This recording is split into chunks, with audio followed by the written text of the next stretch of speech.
Hey, welcome back. This is History 103, Professor Diffley, Module 3. This is the last of the lecture videos here, lecture video 5. So we were talking about the early signs of settlement and civilizations in East Asia.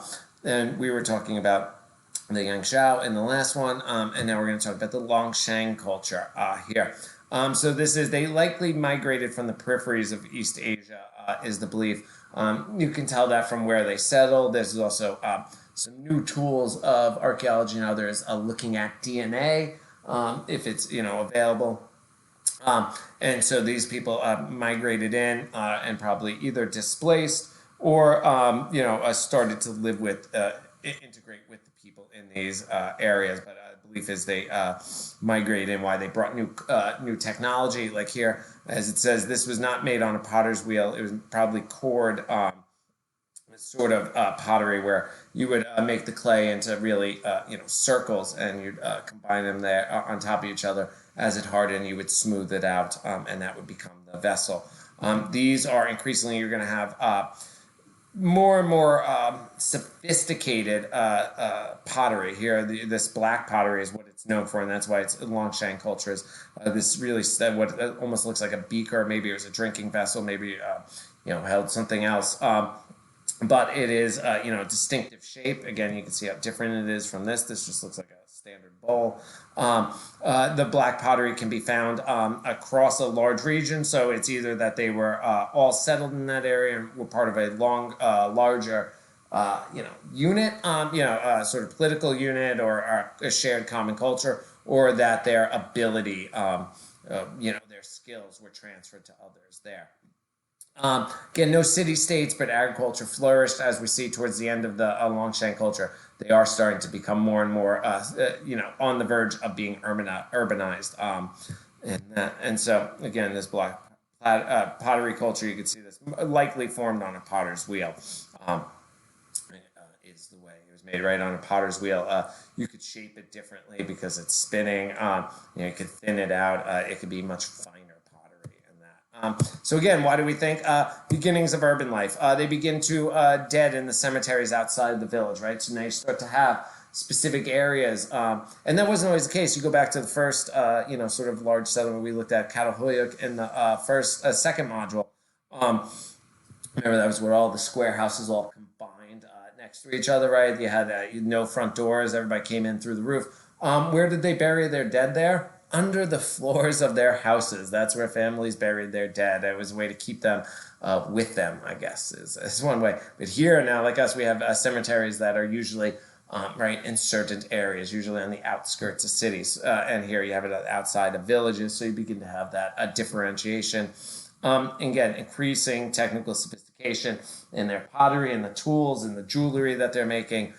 You start to get divination. Again, that's trying to define, what the gods want. What they found, this is in your book, is a deer scapula, like shoulder blades, with writing on them, which were usually thrown into a fire. We can tell from the way they're cracked and that.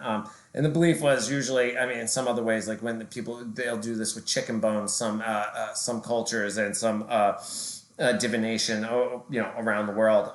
It's the way the fire cracks the bones that will tell somebody who can read it, what the gods want, things like that. I think you ever hear like how people read tea leaves before you have, the tea would, settle at the bottom of the cup, and somebody could apparently read it and tell you what your future would be. You've served palm reading. These are all sorts of divination, trying to tell the future, that sort of thing. You have the use of jade, a very fine stone, which is a green color that is ceremonial usually, and you start to see these with shaman. Again, a shaman is just someone who has ability to connect with the spirit world, right? There's a belief they were probably animists, animism, not worshiping animals, but the belief that everything is imbued with the spirit, every part of the living world is, and shamans were a connection to them. And again, you do have organized violence, like I mentioned, as you're going to see.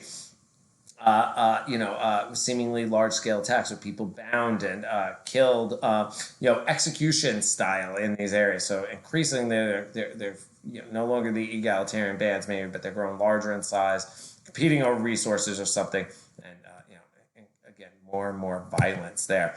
More contact, more trade. However, this seems to be, short-lived, maybe if there is a unification here, because this is what later is called the era of 10,000 states. So what does that mean?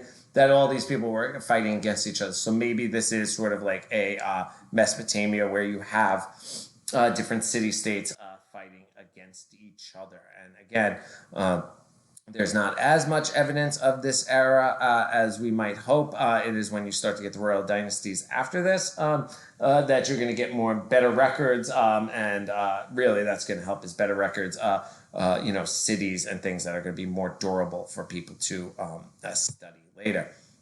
But they were, you're going to have the Langzhou culture, sophisticated agriculturist. You're going to start to see the use of watercrafts, more and more boats. Again, stone and bone artifacts, highly developed, highly finely carved. Again, more ritual objects and a shared cosmology.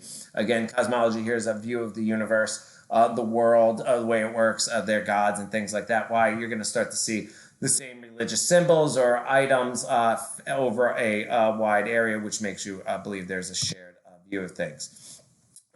And so that's where we're starting with the Chinese. And, again, we'll get into the going forward with them, but you got to know all this outside base information first. Again, make sure you take a read on the textbook on that. One of the things, though, is you are going to get at the end of the third millennium, what you're going to get in Egypt, Mesopotamia, and Indus Valley are droughts. While these societies flourish when there's more rain and things are cooler, eventually you're going to get a warming climate here around 2200 BCE, and that's going to lead to shorter growing seasons, less water, less rains, drought, and that's going to lead to changes in settlement and cultivation patterns. It's going to lead to increased warfare in these areas. And so that could be what brought down the Indus River Valley civilizations, that lack of rain or too much rain. That's one argument too. Egypt and Mesopotamia are going to go through periods of, crisis, but they will rebound and build and grow from here. You're also going to get it in Chinese civilization, but they quickly recovered, seemingly, because they created all of a sudden there's a leap in their agrarian systems there, right? Large-scale farming, things that way. And this is where you're going to start to get really a divergence from these other areas of the other river-based civilizations. Again, you're going to have, this is where you get the first mention of the Shah dynasty, an emphasis on idealized or even mythical past. You're going to get these sage kings that are supposed to be, have a connection to the past, sage, they're wise, they're almost to be revered. You're going to get a scholarly elite that is, building and writing this history and making the connects to the past. You're going to start to get bureaucracies. It is really going to start to more look like the Chinese imperial tradition that you've probably read about and saw that, went on for a very long time, really into the 20th century is the fall of the Chinese imperial dynasties when the Communist Party took over. But you're going to see that diverge. They are going to be more unified than the other areas, have a much more different style and, of culture, of ruling, of pretty much everything, warfare, everything. Should we be surprised that people on different parts of the planet have developed different civilizations and cultures? Of course not. But, and so just, really make note of this. This is where the Shah dynasties, first mentioned this idea of sage king, scholarly elite. These are things we're going to come back to over and over in Chinese as we study Chinese history going forward. So what else about the world outside the river basin civilizations? You do have the growth out there. They expanded more slowly. You have warrior-based ethos. This would be, in what we'll later call the barbarians in Europe. The Greeks, who are constantly fighting each other. They're really more militaristic.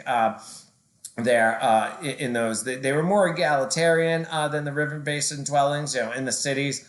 But it is going to be seemingly more warrior-based here. Why? Because you find more graves filled with weapons and armor and things like that than you would in other places, which leads to believe that the warrior class is extremely important in these areas. They have the most prominent graves. Leaders have weapons, all that. So that's going to give you that. Less centralized, that's going to be true for a very long time going forward. Even when the Greeks, which we do that in Western Civ, but when you get the classical ancient Greeks, that's a city-state, right? They're not centralized, right? Each one, Athens is its own country, Sparta was its own country. That you're not going to get that unified part there. But this just shows you what's going on in the rest of the world here. Again, much farming here. And there's still little evidence here of any larger civilizations yet. It's really later the Greeks in this area will expand, but again, that's for another course there. But that gives you an idea of what's going on around there. The Greek precursor civilizations, this is where the first time you start to see in these areas what we would know as looking like Greek culture. So this is, again, as these other grand civilizations are already there, you're starting to get the beginnings of what will become classical Greek civilization. So again, this is here really just to show you the timeline, that sort of thing. It's influenced by geography, natural barriers, very mountainous, smaller, less centralized settlements. They had to increasingly look to the sea to trade and get food because it's very rocky, not large farmlands. But again, intense, fierce competition and warfare in these areas. Anatolia, which is modern-day Turkey, you're going to start to get regional cultures there, smaller cities there. You're going to have a very short-lived Hittite empire in this area. But again, not as large and powerful as Mesopotamia or Egypt ever is. You do have the city of Troy. This is the story in Homer's Iliad. At least that's the belief here. So you will have some cities, but they're just really starting in this area. In Western Europe, again, still lots of warfare, conflict. Large communities evident by 3500 BCE, but again, not cities or anything like that. Increasingly bigger settlements. This is a very wet area there, so a lot of things do not preserve as well. But you do get a common material culture, agriculture, herding, wheeled vehicles, metal tools, and weapons. Again, very there. The one thing you do get for in terms of monumental architecture are things like the megalith, these great stone.